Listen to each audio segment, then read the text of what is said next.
Welcome to The Great Detectives of Old Time Radio. From Orlando, Florida, this is your host, Adam Graham.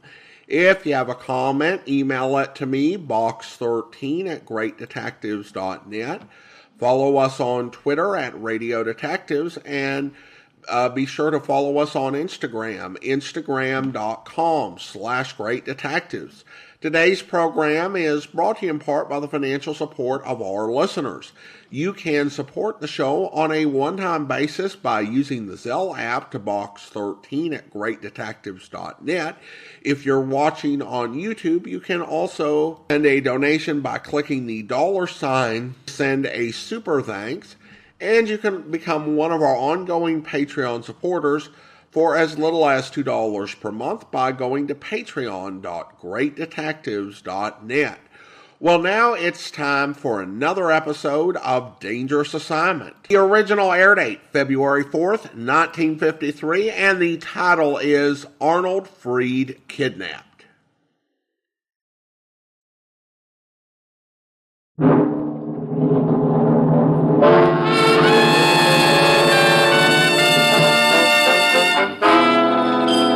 Dangerous Assignment, transcribed starring Brian Donlevy as Steve Mitchell.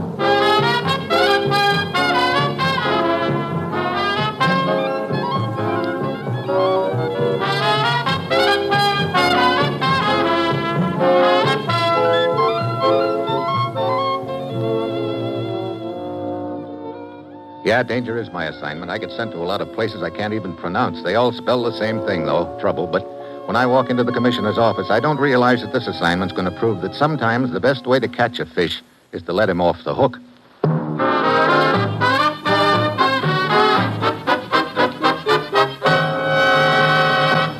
Morning, Commissioner. You sent for me? Steve, a freighter called the Colfax Star is due to arrive at the Greek port of Piraeus tomorrow night. I want you to be there to meet her. She have a special passenger aboard? Very special. His name is George Foucault, and he's carrying a file of papers stolen from a U.S. government office in Paris. And we want that file, huh? No, it's worthless.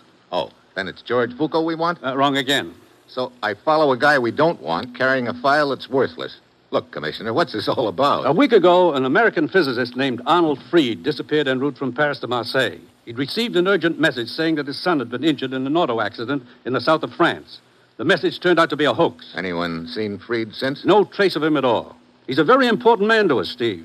Freed was working on a secret project for our government in Paris at the time of his disappearance. Then, 2 nights ago, we learned from one of the secretaries employed at Freed's Paris office that she had been offered a sum of money to assist this Foucault in stealing certain papers from Freed's desk. Looks like the people behind all this aren't content with just grabbing off Freed. They want his personal notes, too. Right. So we obliged. We instructed the secretary to go along with their request. A phony set of papers was planted and made easy for Foucault to grab, huh? And now we think Foucault is on his way to the place where Freed is being held prisoner. Get after Foucault, Steve, and bring back Arnold Freed. Well, that's it. You've got your assignment. Good luck.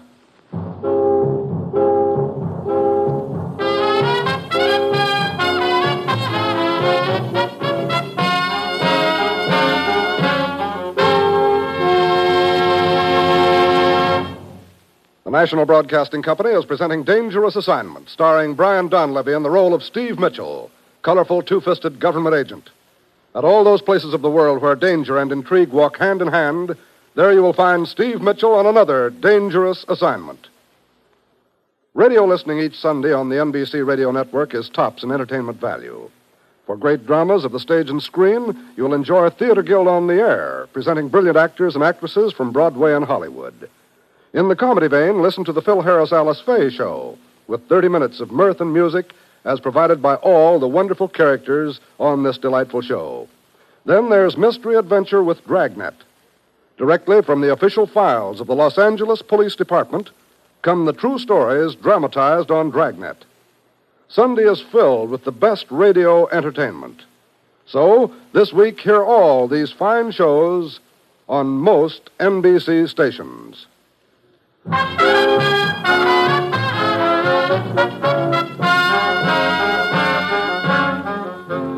Sure, I've got my assignment. Get over to Greece, pick up the trail of a gent named George Vuko, and hope he leads me to a spot where American scientist Arnold Freed is being held prisoner. It's early Thursday evening when I arrive. I hurry down to the docks and wait for the freighter Colfax to tie up. She pulls in half an hour later, and I watch the passengers come ashore. None of them fits the description I have of Vuko. I wait another 10 minutes, but there's no sign of him, and I'm beginning to feel like something's gone wrong. I hurry aboard the ship, and after showing the purser my credentials, we go below to Vuko's cabin. I wait a short distance away while he knocks on the door.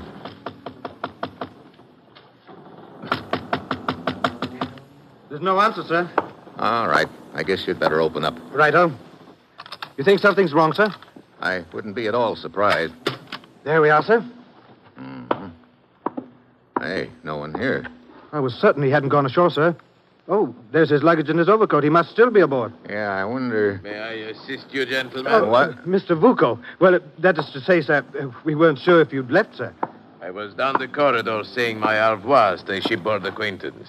Mrs. Farquhar, that is. Charming woman. Charming. You were looking for me, gentlemen? Not exactly, Mr. Vuko. George Vuko at your service. You see, I've booked passage aboard. I'm going on to Turkey. Oh, I understand. And this is to be your cabin? Oh, yes, sir, that's right, sir. This gentleman was most anxious to bring his luggage aboard. Of course. I'll get my things out immediately. I don't mean to rush you, Mr. Vuko. Not at all. Here, I'll give you a hand with those bags, sir. I can manage quite well, purser. Thank you. Well, gentlemen, au revoir, and I hope you have a pleasant journey. Mr. Thanks. Sort of caught us red-handed, didn't he, sir? Yeah, I think he sort of planned it that way. Now he knows what I look like, and it's not going to make my job any easier.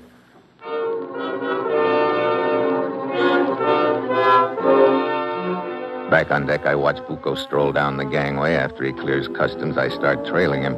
15 minutes later, he checks in at the Alexandria Hotel and draws room number 608. I draw outside accommodations, a neat little hiding place on a small balcony at the far end of the 6th floor corridor.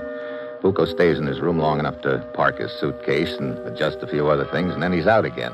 I wait until he disappears into the elevator. Then I duck out of my hiding place on the balcony and start after him. Hey, just a minute, Sporty. Huh? I want to have a little talk with you if you Look, don't I'm mind. in a hurry, Buster. Stay where you are. I shoot. Oh, put that baby cannon away, Buster. Buster again. Allow me to introduce myself.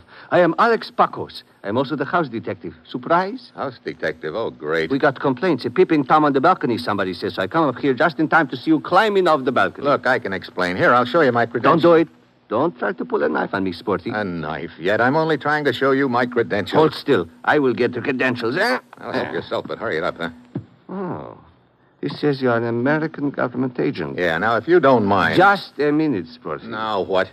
So you are Steve Mitchell, government agent. Forgive me for lying to you. I am not really Alex Pacos, house detective.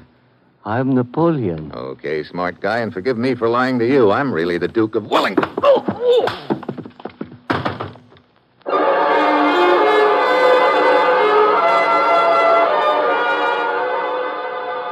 Friend Pacos pulls up like a road map. I head down the stairs, but when I get to the lobby, George Vuko is nowhere in sight. I hurry out into the street.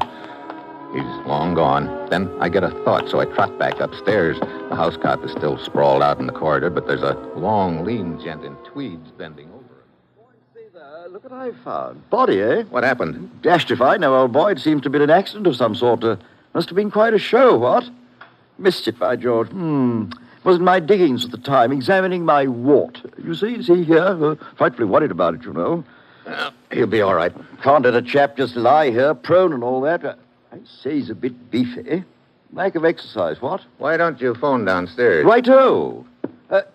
I say, old man. Yeah, what's wrong? We haven't met. My name is Quinton, Ronnie Quinton. Mine's Mitchell, Steve. And call the desk, huh? Check.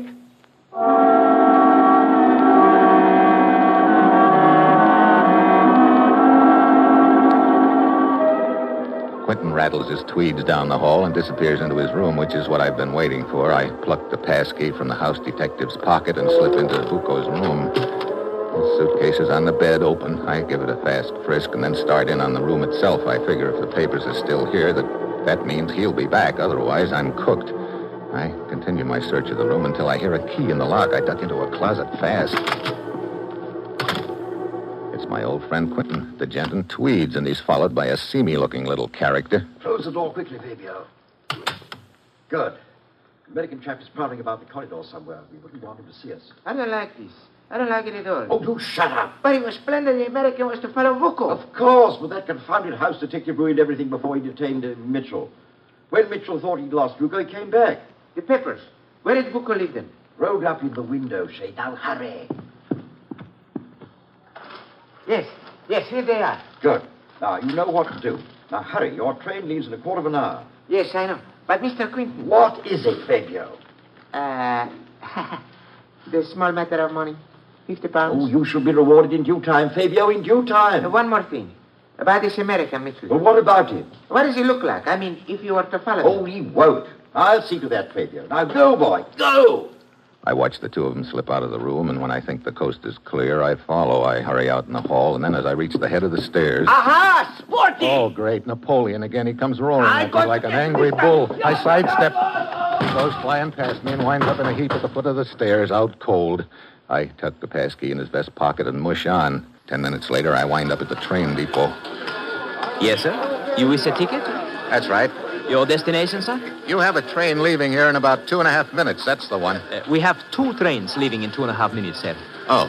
Well, let me put it this way. A little gent in a gray overcoat bought a ticket here just seconds ago. Where's he headed? A little gentleman, you say? Yeah, he's standing right over there, eyeing that fat blonde at the coffee counter, the one with the small mustache.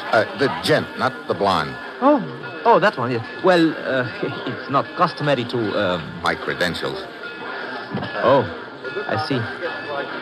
What has he done, huh? We think he's Adolf Hitler. No! Hey, where's he going? Salonika. I'll make mine the same. Yes, sir. 2-way ticket, huh? Huh? That is to say, you will be returning. Yeah, I hope.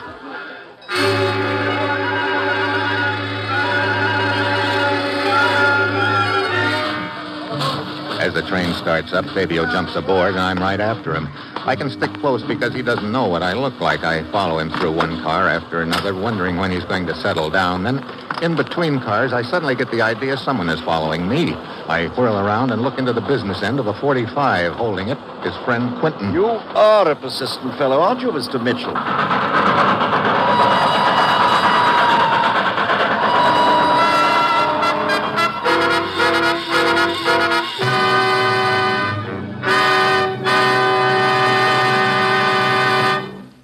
Steve Mitchell will continue his dangerous assignment in just a moment. There's nothing so comfortable as a nice plump cushion. But I don't mean the sofa pillow variety. I mean a financial cushion to fall back upon when times get tight, when sickness lingers, or when unemployment strikes. The best way to build this necessary cushion is to chop a little money off each paycheck.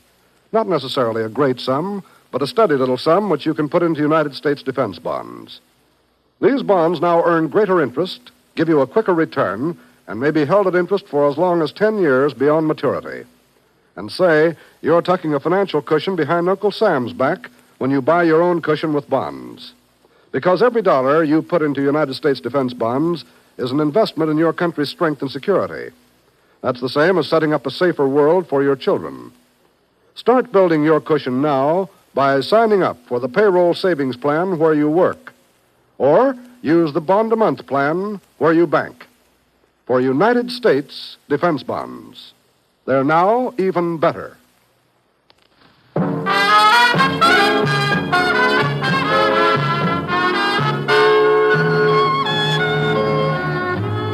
Now back to Dangerous Assignment and Brian Donlevy as Steve Mitchell.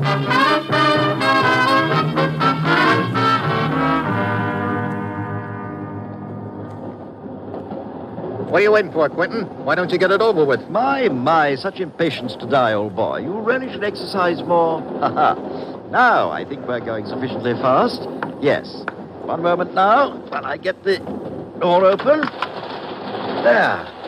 Now, Mitchell. He suddenly kicks at me, but I dive to one side. I manage to grab the handrail, but he smashes down on my knuckles with a gun barrel, and I fall out.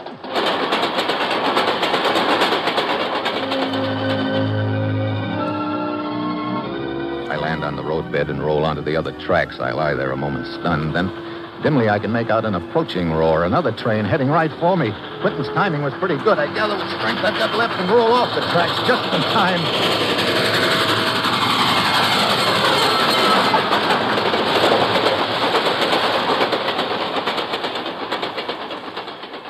After my head clears, I make it to the road and flag down a car. Hey, look, I've got to beat a train to Salonika and... Hey. Mitchell! Vuko! Get back! Sorry! Oh! Thanks for the use of the car, Vuko, old boy.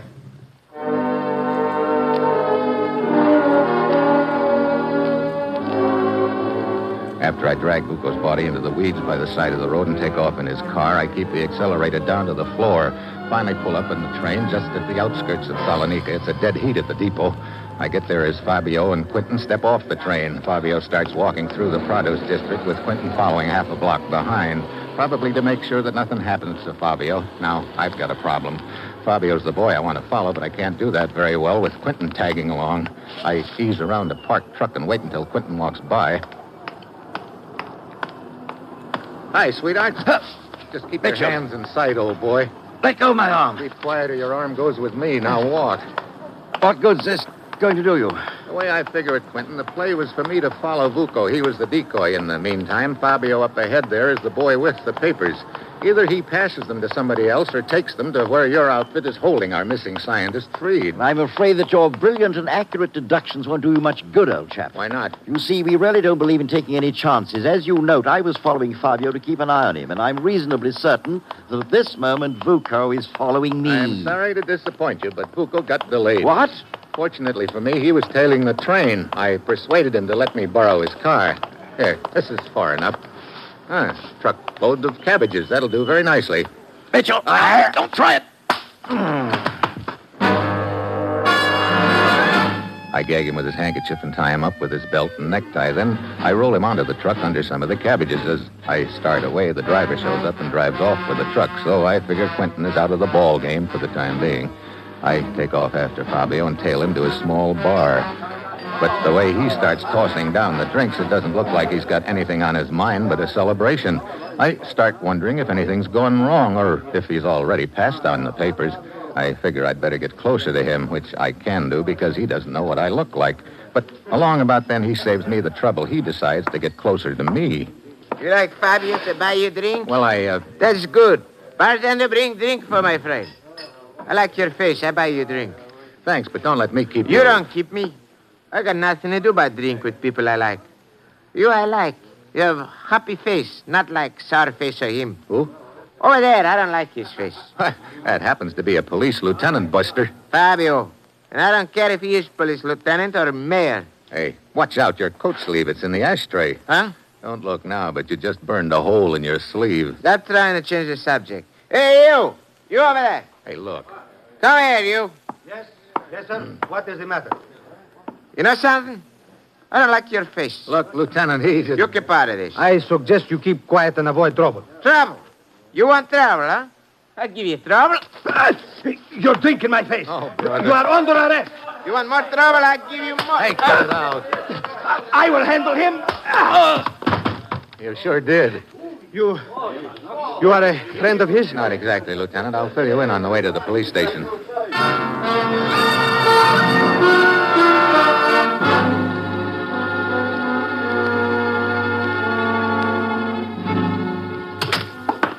Oh, where'd you put him, Lieutenant? Where he belongs, Mr. Mitchell, in the drunk tank.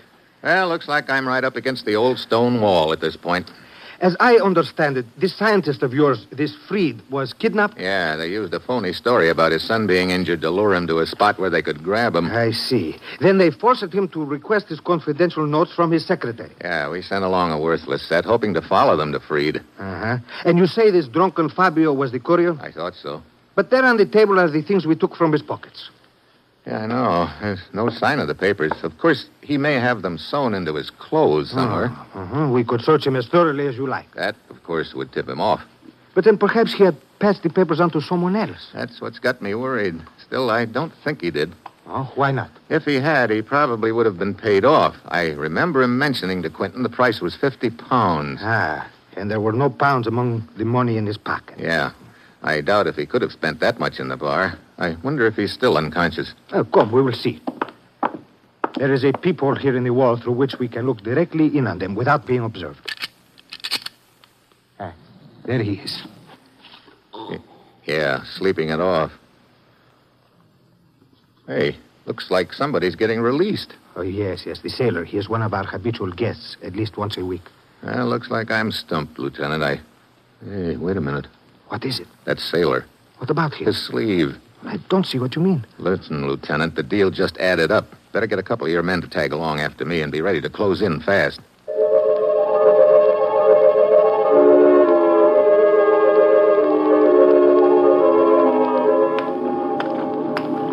I slip outside and start tailing the sailor. He heads straight for the waterfront to a rusty-looking freighter tied up at one of the piers.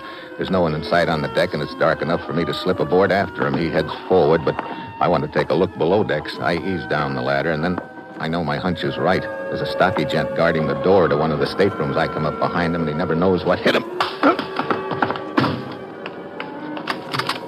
Inside, there's a man stretched out on the bunk. It's our missing scientist, Freed. I try to rouse him, but apparently he's been drugged. Then I hear a sound in the doorway. I whirl around and stare at the business end of a gun. Don't move, Mitchell. Well, hello, Bucco. Did you visit our ship to return the automobile you borrowed from me so forcibly? Sure. That and to pick up our scientist here. I'm afraid I shall have to deny you that. We intend to shove off shortly. Please be our guest. Thanks. Where to? Our destination is a port in the Black Sea. However, you will not stay with us that long. Bucco motions me back into the stateroom. What? The lieutenant and his boy is up on deck. Get back, Mitchell. But he's taken his eyes off me too long. I'm on top of him before he can shoot. I hack the gun out of his hand. It goes flying, but he gives me a knee in the stomach. That jackknifes me under the deck. Before I can recover, he gets to the gun, grabs it, and swings it towards me. Mitchell! Are you all right, Yeah. But if it hadn't been for that shot of yours just then, I sure wouldn't be, Lieutenant. My men have taken the rest of the crew prisoners. Oh, and that is our scientist in there. Yeah, he's drugged, but otherwise okay.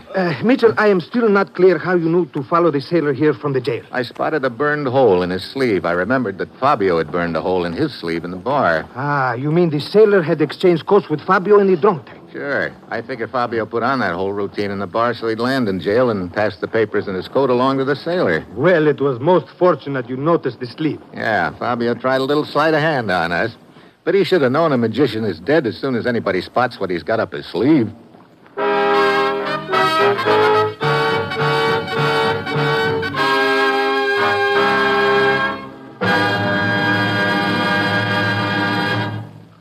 Our star, Brian Donlevy, will return in just a moment. Variety is the spice of life, they say, and variety is what we at NBC attempt to give you each Thursday evening. Yes, each Thursday on most NBC stations, you'll hear such entertaining programs as The Roy Rogers Show, Father Knows Best, Truth or Consequences, The Judy Canova Show, and Eddie Cantor's Show Business Show. Roy Rogers brings Western song and adventure from the Double R Bar Ranch in Paradise Valley. Later, it's time for Father Knows Best with Robert Young in the title role. And perhaps you'll agree that the things about which Father knows best is trouble. But trouble or not, there's always fine listening when it's time for Robert Young to star on this station. Ralph Edwards brings you Truth or Consequences, and the fun really begins when a contestant misses a question and has to pay the consequences. Judy Canova adds to the mirth and merriment with hilarious comedy and some songs in her own delightful style. Then Eddie Cantor brings you his show business show, during which he reminisces about his years in the entertainment world. Every Thursday, listen to all these fine shows on most NBC stations.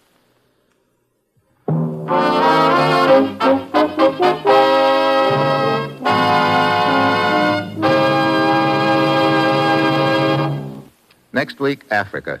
Somebody tries to slip me the double bongo in the Congo. And that will be Steve Mitchell's dangerous assignment next week.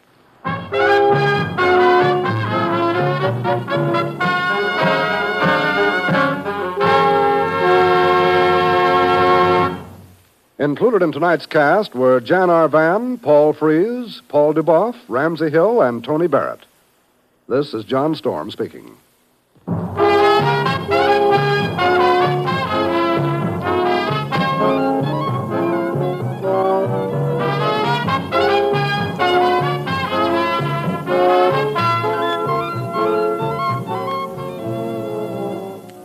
Dangerous Assignment, starring Brian Donlevy as Steve Mitchell, with Herb Butterfield as the commissioner, is written by Bob Reif and Adrian Jandot and is directed by Bill Karn. Be with us again next week at this same time when Brian Donlevy, starring in the role of Steve Mitchell, will embark on another transcribed Dangerous Assignment.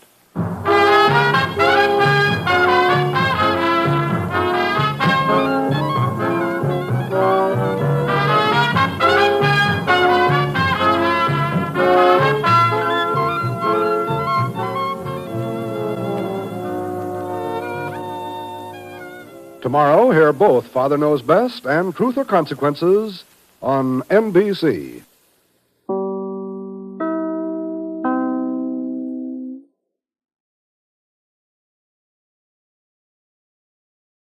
Welcome back. So apparently the enemy agent thought it was okay to call Steve Sporty, but took exception to Steve calling him Buster. Seems like a bit of a double standard if you ask me. Also, it has to be said that in the world of Dangerous Assignment, scientists getting themselves kidnapped or into all sorts of trouble happens a lot. Given their track records, it seems like scientists at the level you'd call Steve Mitchell in to extract them should probably have keepers to keep them safe from hurting themselves. Also, a curious choice of name for the scientist. That leads to the conclusion of this episode that Arnold Freed was freed. Well, now it's time to thank our Patreon supporter of the day. And I want to go ahead and thank Tom. Tom has been one of our Patreon supporters since April of 2019, currently supporting the podcast at the Seamus level of $4 or more per month.